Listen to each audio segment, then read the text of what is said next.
Lucifer was innocent. वो एक शैतान नहीं था, बस वो ये चाहता था कि हम इंसानों को सही गलत की पहचान हो सके। लेकिन ईश्वर को, मतलब भगवान को, उसकी ये बात अच्छी नहीं लगी और इसीलिए शायद उसको स्वर्ग से भी निकाल दिया गया। लूसीफर निर्दोष था। इस तरह की बातें करने वाली वीडियोस आपने YouTube पर तो काफी देखे होंगे और मैंने भी देखे हैं। और आप में से कुछ लोग ये भी चाहते थे कि मैं इस टॉपिक पर रिसर्च करूं और आप लोगों के सामने सच लेकर आऊं। क्या लूसीफर वॉज इनोसेंट? और इसी रिसर्च के दौरान आई फाउंड समथिंग शॉकिंग।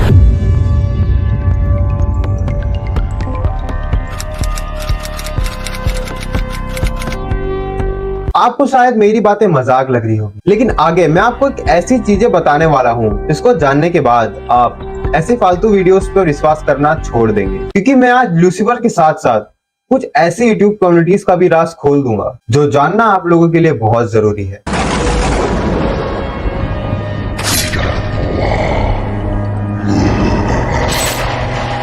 क्या आपको पता है हम इंसान अपने दिमाग का कितना % इस्तेमाल करते हैं? 10% भी नहीं। और आने वाले समय में टेक्नोलॉजी को इस तरीके से डेवलप किया जा रहा है कि हमारी आने वाली पीढ़ियां भी इतना दिमाग यूज नहीं कर पाएंगी जितना आज हम लोग कर पा रहे हैं। वो AI के, टेक्नोलॉजी के इतने ज्यादा गुलाम बन चुके होंगे कि शायद वो अपने दिमाग का 1% भी इस्तेमाल नहीं करेंगे। क्या होगा अगर जब इंसान अपने 100% दिमाग का यूज कर पाए? क्या होगा कोई इंसान अगर अपने कॉन्शियसनेस के पीक पर पहुंच जाए? ऐसा रियल लाइफ में तो नहीं हुआ है, लेकिन हाँ एक मूवी में जरूर हुआ है जिसका नाम था लूसी।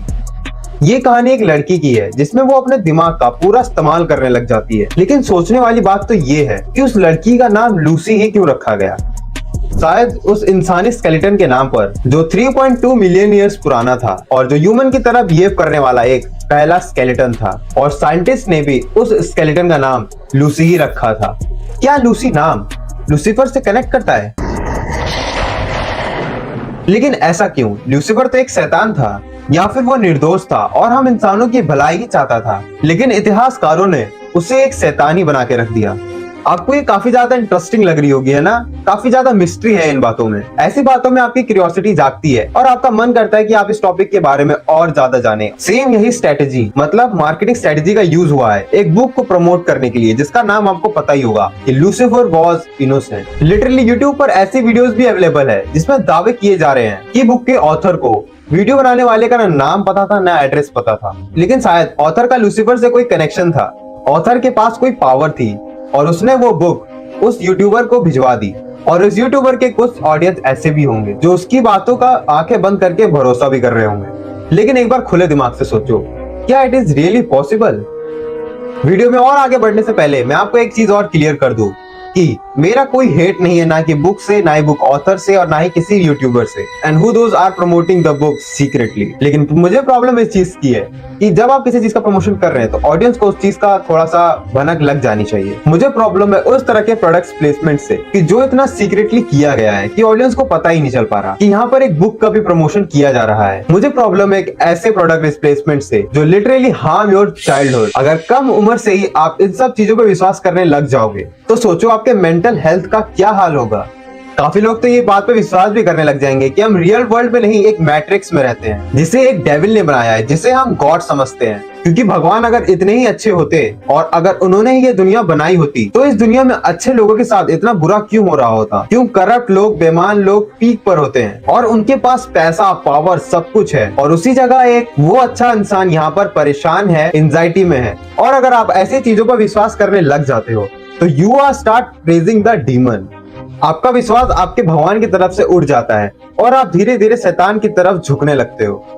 आप बुराइयों की तरफ सपोर्ट करने लगते हो क्योंकि आपके दिमाग में ये बात घर कर गई है कि Lucifer was innocent, the demon, the Satan was innocent. और मैं तुमको एक चीज पहले क्लियर कर दूं, ना ही तो मैं बुक को एक्सपोज कर रहा हूँ और ना ही मैं ऑथर को एक्सपोज कर रहा हूँ। मैं ये वीडियो इसलिए बना रहा हूँ क्योंकि मुझे मेरी ऑडियंस की फिक्र है और मैं नहीं चाहता कि मेरी ऑडियंस कुछ ऐसे यूट्यूबर्स के वीडियोस को देखकर मिसगाइड हो जाए, एडम और ईव की आधी अधूरी कहानी बताकर कन्विंस करे कि आप इस बुक को परचेज करें और बोलने लगे कि इस बुक को खरीदने के बाद आपका कॉन्शियस लेवल आपके एकदम पीक में हो जाएगा, आपकी थर्ड आई भी ओपन हो जाएगी और आप इस दुनिया को अलग नजरिए से देखने लग जाओगे और आपको विश्वास हो जाएगा कि लूसीफर इनोसेंट था।